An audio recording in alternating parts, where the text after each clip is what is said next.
Welcome to Steady Growth, where we build money, character, and resilience the same way. Small, steady, and on purpose.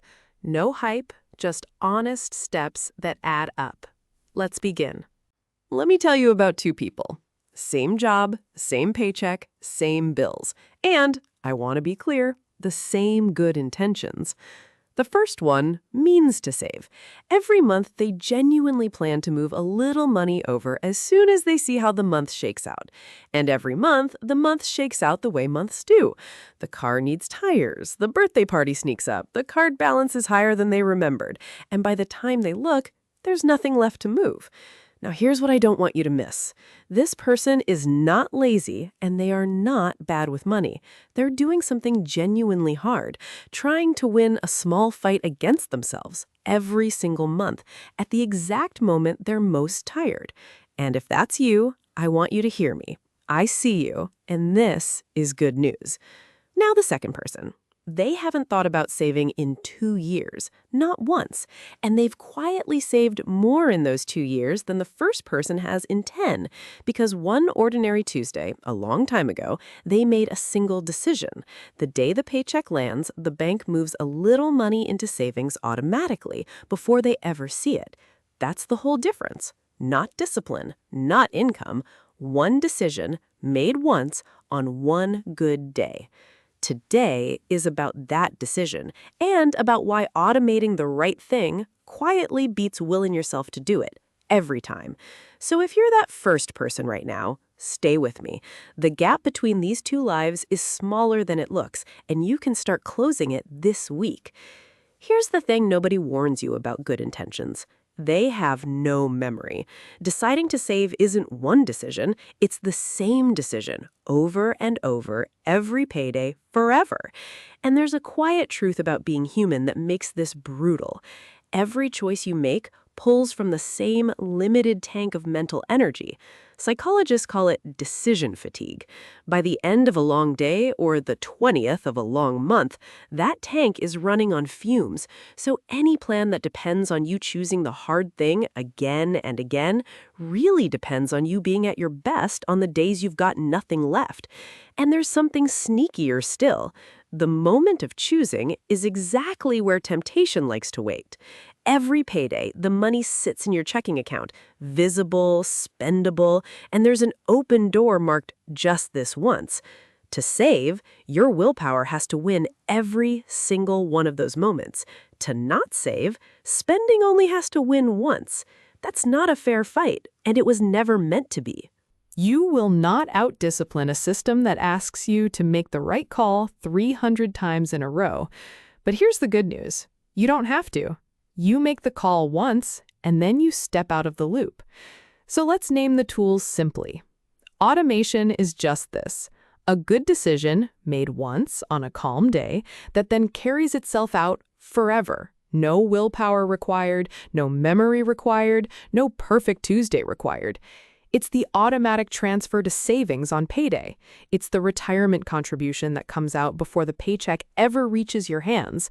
It's the bill that pays itself on the 3rd of every month. So there's never a late fee, never a forgotten due date, never a ding on your credit just because life got loud that week.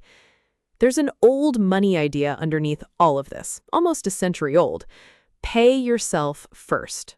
Your future gets its slice before your present gets to spend. It's a beautiful principle, but as an intention, pay yourself first, is just that first person from our story, hoping they'll remember. As an automatic transfer, it becomes the second person, the one for whom saving simply happens, like the sun coming up, whether they felt motivated that week or not. Automation is what turns a good intention into something that actually keeps its promise. And if this sounds too small to matter much, let me show you one of the most quietly stunning findings in behavioral economics. In 2001, two economists, Bridget Modrian and Dennis Shea, studied a big company that changed exactly one thing about its retirement plan. The company asked to stay anonymous. The result did not. Originally, new employees had to opt in, fill out a form to start saving. About half of them ever did. Then the company flipped the default. New hires were enrolled automatically and could opt out anytime with the same small effort. Same plan, same money, same kinds of people. Participation jumped to roughly 9 in 10. Sit with that for a second. The difference between half of people saving and almost all of them wasn't a raise, a lecture, or willpower. It was simply which thing happened when nobody did anything at all. Read that again. Nobody did anything. And that is exactly why it worked. A few years later, two more researchers, Richard Thaler and Shlomo Benartzi, tried something even bolder at a factory in the Midwest. Workers committed, just once, to automatically pour a slice of every future raise into savings. Their saving rate didn't nudge up a little, it nearly quadrupled over about 3 years. And it barely hurt because the saving happened before their lifestyle ever noticed the money. It worked so well, it stopped being an experiment. A recent federal law now makes automatic enrollment the standard for most new workplace retirement plans. Here's the freeing part hidden in all of it. People aren't really split into savers and spenders. They're split into people whose defaults save for them and people whose defaults spend for them. And you, on a calm afternoon with about 15 quiet minutes, get to choose which kind you are. So where do you actually point this? Picture it as plumbing your payday. You lay the pipes once, and from then on, the money flows where you decided, automatically, the moment it lands. Pipe 1, a savings transfer on payday itself, even if it starts embarrassingly small. $25 counts. The pipe matters more than the pressure. You can always turn it up later. Pipe 2, retirement, pulled out before the money ever touches your checking account, where it's invisible and therefore unspendable. Pipe 3, your bills, set to auto-pay so late fees and that low hum of due date anxiety just quietly leave your life. And pipe 4, a small move that punches way above its weight, a little automatic trickle into a separate account for the irregular costs you already know are coming. The holidays, the car registration, summer camp. So December stops being an ambush and turns back into an ordinary month. And notice, this isn't only about money. The very same trick runs a calmer home. The gym bag packed by the door the night before, the homework folder that lives in exactly one spot, the phone that charges outside the bedroom so mornings start on purpose. Every one of those is a single decision, made once, that turns the right thing into the easy thing. Design the default, and the default carries you. Now, let me be honest with you, because on this channel, calm and accurate beats clever.